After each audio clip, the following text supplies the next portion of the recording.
Welcome once again. It's a deeply disturbing case we're about to discuss here, one that once again highlights the vulnerability of children in Nigeria and raises serious concerns about the enforcement of child protection laws. A Lagos State hotelier has been arrested for allegedly sodomizing a 16-year-old boy, reportedly offering him 5,000 naira in exchange for the heinous act. Now, while the suspect claims it was not for ritual purposes, the case itself exposes the dark reality of child exploitation and also abuse in our society. Now, this is not an isolated incident. Despite existing laws meant to protect minors, cases of sexual abuse, trafficking, and also child exploitation persist. So are the laws in place sufficient? Where is the gap in enforcement? And most importantly, what must be done to ensure that perpetrators face the full wrath of the law while survivors receive the justice and, most importantly, the care that they deserve? But to discuss this, we're joined by three distinguished ladies. First, Afolabi Olabisi. She's a child's rights lawyer. She joins us via video chat. Also joining us here in the studio is Dr. Gbonjubola Abiri. She's a consultant psychiatrist and associate lecturer at LASUTH. And finally, we have Betty Abah. She's the founder of CEE-HOPE and a women and children's rights advocate. Ladies, thank you so much for joining us. We appreciate you for coming on. Thank you. Thank you. Thank you. I'm going to get started with Afolabi and ask about the laws currently existing in Nigeria, to protect minors and sexual abuse, and even the exploitation of just minors. Let's start there. All right, thank you very much. Good to be here. And unfortunate incidents, and of course, a lot of sympathy to the child involved and parents and all that have been affected. And the laws in Nigeria. We have quite a number of laws that talk about the rights of children and prevention of sexual abuse and exploitation. The Child Rights Act is the first major law in Nigeria, which is an offshoot of the Convention of the Rights of Children, the African Charter on the Rights of Children. So this law stipulates that any child should not be sexually exploited, should not, in terms of sexual intercourse, whether assault, whether harassment, as we call it, is all defined as sexual abuse under the law. And if you look at the child rights law of Lagos State itself, under Section 27, the criminal law of Lagos State as well, under Section 137, all these laws combined actually explicitly talk about the sexual intercourse of a child being prohibited, whether the child was said to have given consent, because a child cannot give consent under the law, whether the child was not known to be under the age of 18. So under our laws, we have repeat provisions that prohibits a child from being sexually abused. So the laws are definitely not the issues in this case, because the law is very, very clear. Whether a boy, whether a girl, a child is anybody below the age of 18, and they should not be interacted with under any guise, in any form, as relates to sexual activities under our laws.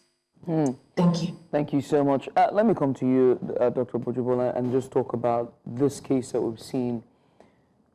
A 16-year-old boy, a man twice his age. We've seen the viral video now everywhere on social media.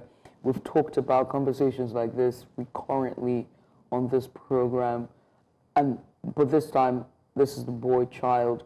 And so I'd like for us to focus on the boy child and ask, have we lost, as a society, have we failed the boy child? Are we silenced that they too can be victims of sexual abuse by men? All right, so I smiled when you said, have we failed the boy child? I feel like we failed everybody. And unfortunately, we children, in the words of Nelson Mandela, we owe our children, the most vulnerable members of the society, Yes. a life free from crime, violence, and a lot of hate. Right. And so when we continue to see these cases, this made the news for some peculiar reason. Many cases are down the cracks. So this is the tip of the iceberg case. In researching about this, I also saw another one sometime in October last year, where a teacher had, defiled a young minor. So it's not that these things are not happening; they're just not getting the attention that they deserve to get. What do we do to get the attention? We report it. But of course, people also don't report cases like this because of shame, ignorance, poverty, and of course, discrimination that will come from the society. When I read this story, I found it very interesting that all that the hotelier was willing to give this boy to keep quiet was, of course, 5,000 naira, a drink, and he vowed to secrecy. And of course, a threat that if you made this public, you would run, quote unquote, mad, in his words. So it's unfortunate. The boy child, the one that gets all the attention is the female child. It's the women that get more attention. Right. And it's also, social culturally backed, that many times men don't cry, men don't talk. The issues of men are not given as much attention as they should. But it does not mean that over the years, the boy child has not been getting abuse, neglect, and all of that as well. So why then is it, silence, culture of silence is really rampant here in our society, no doubt about it, no questions asked. Why then do we see underreported cases for boys? Is it that there's more silence when it comes to the cases of boys, or is it just that as a culture, as we're socially conditioned entirely, the boy being sexually abused is him coming of age, is a rite of passage? Oh, wow. So unfortunately, I mean... No, that's a very relevant question. Yeah. It's hard-hitting, but... Yeah, it's, I'll take it from where you've left off, and it's about what culture has unfortunately normalized. Yeah. You hear of stories of young boys who were, quote unquote, the right into passage by house helps. And sometimes when men sit down and they talk about it in their older years, they talk about it with quite a lot of pride and all of that. So it's unfortunate because it's what society has allowed, it's what society has permitted for the longest time. It's still wrong. What is wrong, and you can't, you can't define it or make it look more beautiful by saying anything.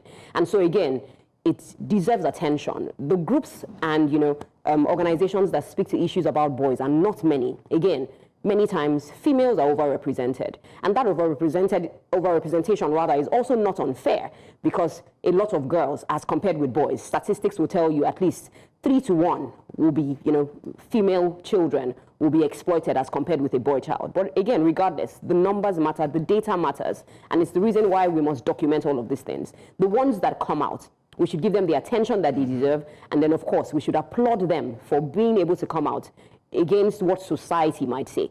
Of course, when that news also comes out, you also hear people saying, how can a boy say he was raped? How can a boy say he was... Because people often think that they should keep quiet and There's that stigma. Normalize it again. That's the reason why it's under the carpet. But you also said something while you were speaking, and I'm going to come to Mrs. Betty Abah here for this one, but you said something while you were speaking that this one made media. Because of the audacity of the culprit, by the way, there's plenty of ways to look at that video. Why it made media is another question mark, because if it's a case being investigated, then it shouldn't be in the media, because, I mean, the police is still on it. So something needs to be, they need to look into that process there with the authorities. But regarding the fact that it was the audacity of the culprit that actually made this, and it's a loud issue. It is happening, but it's always under the carpet. So to you now, Mrs. Betty Abah, I'm going to be asking this question regarding what constitutes abuse. In this case, we see it go all the way to sodomy, but then again, abuse must be, there must be something that leads up until the final act itself. What could people look out for, especially children or parents or wards look out for, to help these kinds of situations, or make sure that they don't happen or they don't find themselves in these kinds of situations? Where does abuse start from? Thank you very much. I would say right away that the condition, the settings in every home goes a long way towards the protection of the children and everyone in the home. What we advocate for all of the time is for parents to be close to their children, to become the children's first confidant. If you follow the story that happened in the cartoon, this current story that's been treated here, the boy confided in his mom. And then in the course of the story, we understand that this man has sodomized not less than 5 other boys. And I can tell you that many of those children did not confide in their parents because they were scared, they lacked confidence to speak up. So that's the reason why we should boost the confidence of our children, ensure that children are confident enough to speak up when things go wrong. And then parents should also see the early signs. They should be able to detect the signs when children become withdrawn, when children become non-cooperative in the home, when they have mood swings. You know that something is going on in the lives of those children. And it's time for you to delve deeper and ask them questions. So, but first of all, the standing rule is that parents should be close to their children, should form bonds with them so that when something goes wrong, they can easily confide in the parents. And I really want to also applaud the response of these particular boys' parents. Not only that they took up the case with the police, but they were also bold enough to petition a higher authority when the IPO at the local police station decided to characteristically, typically compromise the case. And that's what we see all of the time with the cases that we encounter. So I really want to applaud the parents of this boy, and I hope that other parents can learn from them. They spoke up. Now, earlier, one of the speakers spoke about stigma. Most of the cases don't make it up to the media, and the victims don't get justice because of stigma. People don't want to speak up. People, especially for the women, they want the parents the family actually want them to retain their marriageability, for them to remain marriage material. So when they don't want people to hear that they've been raped, they've been defied, and all of that. So I think that first of all, it starts from the home, forming bonds with the children, having a system in the home where children can easily speak up and confide in their parents when things go wrong. Because most of the time, abusers thrive in silence of their, they thrive in the silence of their victims. Once the children will not speak up, once the victims will keep quiet because they've been threatened, then the abuse can continue for years and years on end. And that's what we have to stop as parents, as family members, and as advocates for child protection. Mm-hmm. All right, I'm going to extend an illustration of this question to Afolabi. Afolabi, I'm also going to ask you, where does abuse start from? Is it until penetration before parents can start to report these cases? What are these telltale signs that themselves constitute abuse? Abuse for a child is any form of sexual relation. And that could be words. That could be what the child is shown. That could be wrong, kind of inappropriate contact with the child. It could be touch. Penetration is child defilement, but it could be touch, which sometimes is called assault. There could be words, which we can sometimes call harassment, all classified under abuse. Usually, the abuser starts from profiling. What does that mean? The abuser wants to check, is this child bold enough? Do they have a good relationship with their parents? Is the child able to speak up?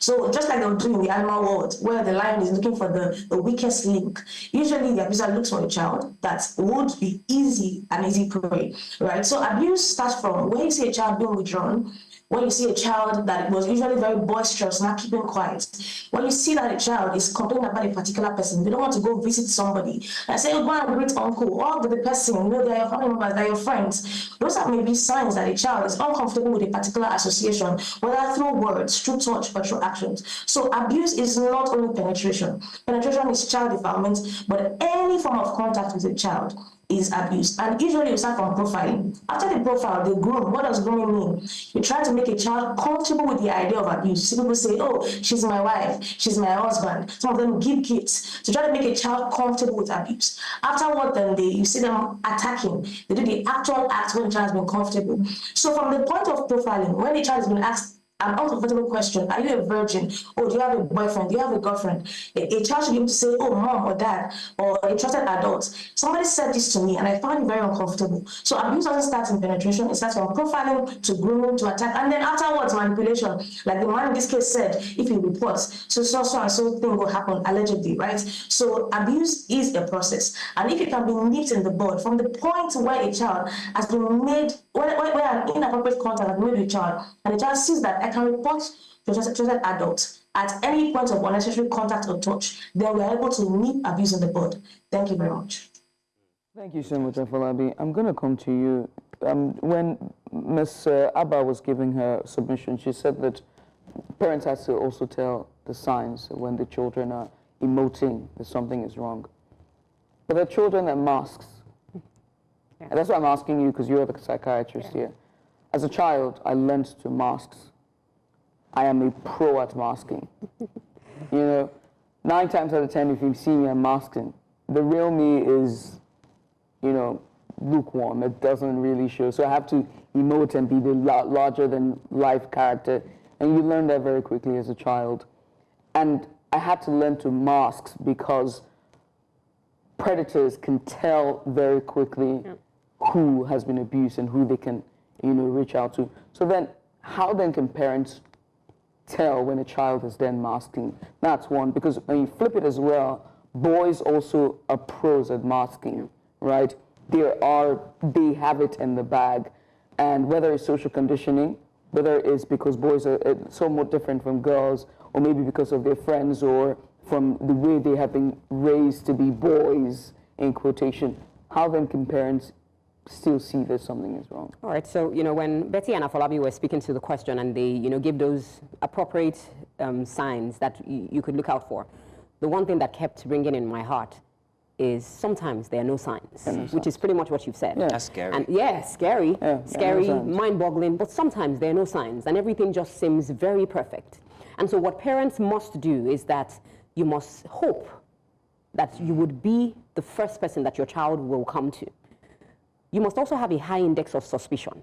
You see, the world we live in now is, quote unquote, crazy. It's not the usual. Yeah. It's not business, as usual anymore. And so even if things like that don't seem to be happening, give your children information. I sat with, a mentor last week, and she was telling me that, her daughter was supposed to go and meet a mentor who is male, and that she was telling her daughter, while this is a beautiful opportunity for you, you just never know. Right. Don't let your guards down. And her daughter was saying, Mom, no, that won't happen. And she was like, well, you never know. Yeah. And she said to her mom that, this thing that you've said will keep ringing in my mind. Yeah. If she did not give her that information, if and when she goes to that kind of place, if that kind of thing happens, she may freeze. She may be helpless. Yeah. And so parents need to do better. All of us need to do better. We need to inform our children. We need to make them aware. We're not trying to make them scared or anything, but it is the reality. Doctor, wait, hang on a second. I have a story. Just a second. But what you're saying, I have a very real-time experience that happened only last week, Friday. 2 days ago with my daughter. We're dropping her off at school. She says to me about this boy in class who's very familiar with girls, and then this boy says to her, hey, let's sex. Was the way he said it to another girl. Now that instance was it's very relative to this, because it was the actual ease with which she told me about the instance, whereas in other cases, I note that in other Nigerian families, it would be difficult for a child to actually bring up that kind of a topic. So it's the responsibility now on parents not to make these topics anathema to children. I'm sorry, now I can continue. I just wanted to put that in there. And so pulling off of what you said, it's important to talk about the fact that as parents, we should be safe spaces for our children. Exactly. Our children should see us as the first point of call, the first people that they can come to. But the thing about predators and abusers is what you just alluded to, and that was something that was also in this case that you alluded to, the vow of secrecy. Yeah.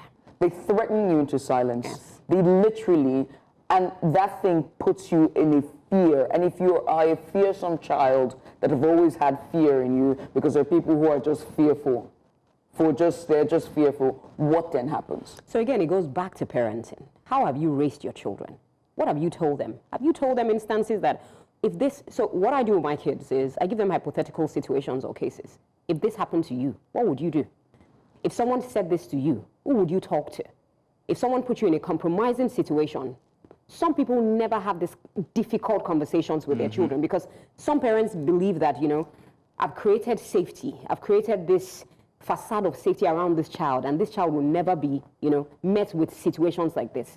Again, it's not like we're trying to put them in difficult situations or make them feel uncomfortable in a world. They're children, yes, but you must equip your children with the right skills to be able to cope in this time and age. A child who is able to fall under the guise of, oh, this will happen to you, this will you would become mentally unstable, is a child that most likely has been raised in in an environment where the primary emotion is probably fear, it's probably anxiety. And so every time they try to do something, they're driven by fear. But if your child is confident enough, has a good self-esteem, you could even have a child who has that kind of conversation with someone else, tells them, oh, don't worry, I won't tell my parents. But the moment they get home, they're also able to speak and open up to their parents. So again, it's back to, the foundations, it's back to parenting, it's back to being your children's best friend. But also, it's also hoping. that your children will open up to you and trust you in difficult situations. There are times, and I'd like to say this, you know, when my daughter wants to tell me something, she's like, Mom, I'm like, yes. She says, I want to tell you something, but don't scream.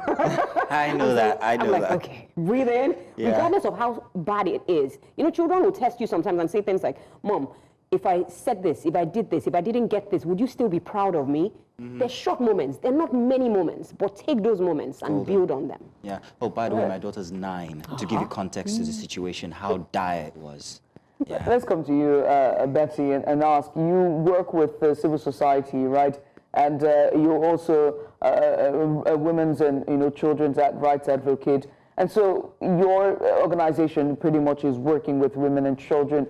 What are the gaps in a synergy and collaboration between law enforcement agencies, CSOs, and even the government? What are those gaps? Thank you very much. I will say straight away that there are the three biggest challenges, which are the gaps, which are the stumbling blocks to having an ideal child protection system in Nigeria. Is first, the lack of information. Many people are not even aware of their rights. When things happen like that, we say, okay, let's leave it in the hands of God. And then, of course, stigma will also fuel that withdrawal syndrome. And so, lack of information, most people are not aware of the relevant laws, the Child Rights Act in Lagos, the Child Protection Law of 2017, and all of that. Secondly, the laxity, the failure of law enforcement agencies, particularly when you talk about the police. And of course, the judiciary also plays a part, the delay and compromise and all of that, but particularly the police, where policemen and women see a case as a potential opportunity to make money. And then they sell justice to the highest bidder. We see that over and over and over again. And thirdly, closely linked to failure of law enforcement is the weaponization of poverty. Many parents give up hope, they compromise the safety of their own children, they withdraw from litigation processes, court procedures, they don't go ahead because they are bought over.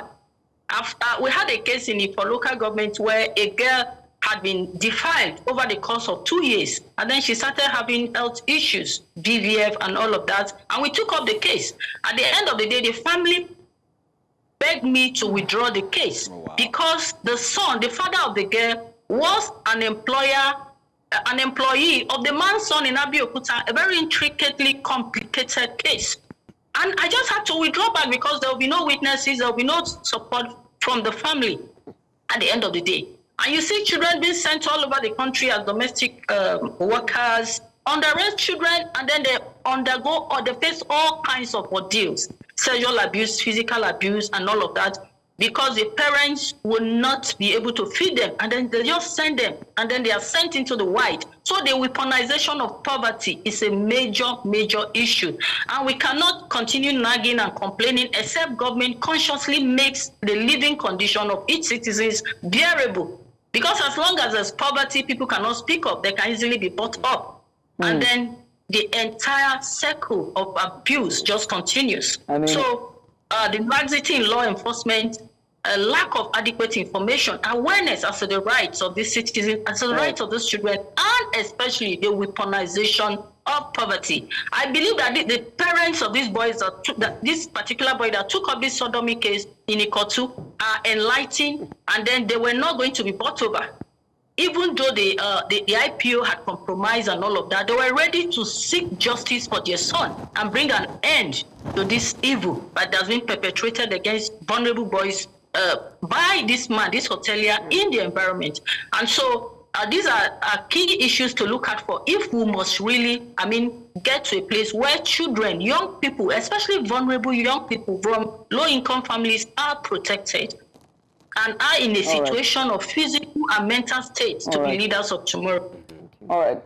Doctor, it just begs to ask a question about whether or not the numbers that we're seeing in these cases are due to, maybe there's an uptick in cases due to the living cost of living crisis. That's just a thought to ruminate on. But let me come to you, Afolabi, and ask you, given these gaps and this gaps and this case that she just outlined now, Ms. Abah just outlined now, what is your take on it for law enforcement agencies taking these cases seriously and handling them with sensitivity?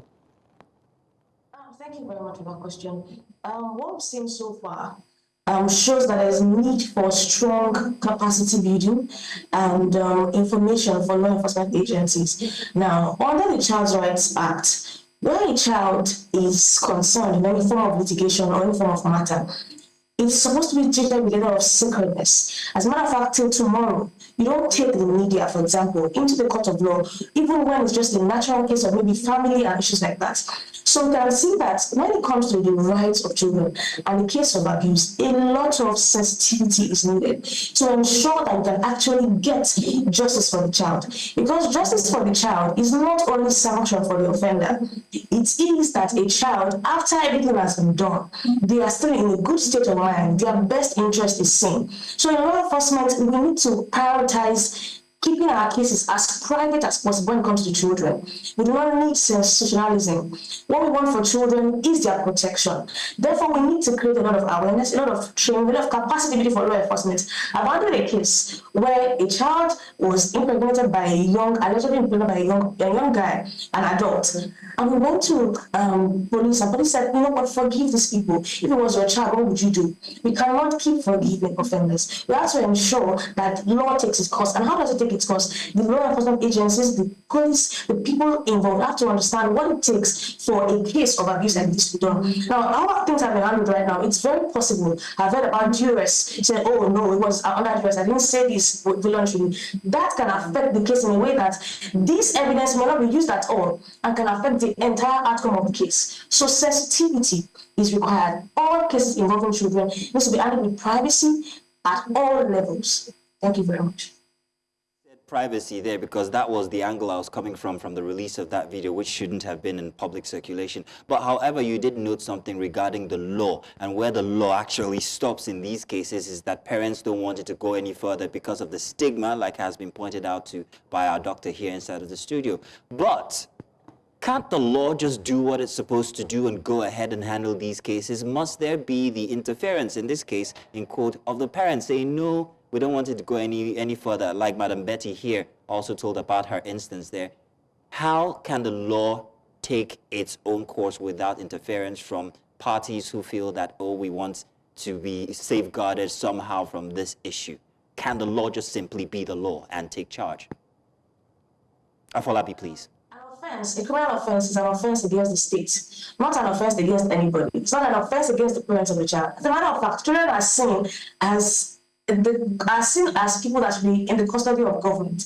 They are people that are governed and protected by the government. They are not their parents' responsibility. As a matter of fact, trying an offense or trying a case of abuse against a child is not supposed to be based on the whim of the parent. However, you need evidence. A case can be thrown out of court for want of diligent prosecution because the child has said, oh, no, you didn't do anything. I was just lying. Maybe we were dating or things like that. I've heard such cases because the parents have said, see, you don't have energy to do this. So the law can take its course, but the law needs to still work in partnership with the people involved in the case. Another part of it is that where, for example, a person has reported a crime, and police says, before I can pick up the offender, you need to give me 15,000 naira for me to follow my car.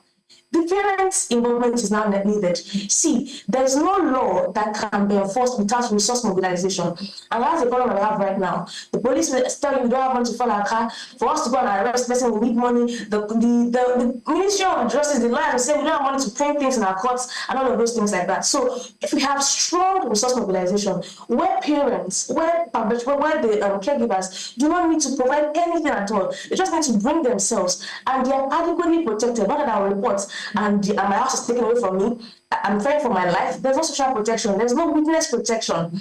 So it's a multifaceted issue. The law can take its course on its own, but it will only happen when the law enforcement does its part and parents can be rest assured that if I give my child and I come forward to say, okay, let's go ahead with this case, they are safe. and their well-being can also protected. Sometimes the opportunity cost for reporting is that I'll just keep quiet so that I can be safe. Me and my child can be safe. So yes, the law can take its course, but it can only take its course with participation from the people involved in the case, and they need protection for them to be able to do that. Quite an insightful discussion. Hey, if you're watching and you're listening and you know somebody or you know of a case, silence is not the way forward. Please, we ask that you seek out the right authorities. There's the Lagos State, the Sexual and Gender-Based Violence Agency that you can reach out to, or you can go to your nearest police and report. It's very important. Many thanks to you, Olabisi Afolabi. She's a child's rights lawyer. There's also Betty Abah, who is a child's and women's rights advocate, plus the founder of CEE-HOPE, and of course our psychiatrist, in-house psychiatrist, who's also an associate lecturer with LASUT, Dr. Gbonjubola Abiri. Ladies, many thanks for doing this with us. Appreciate you for coming on.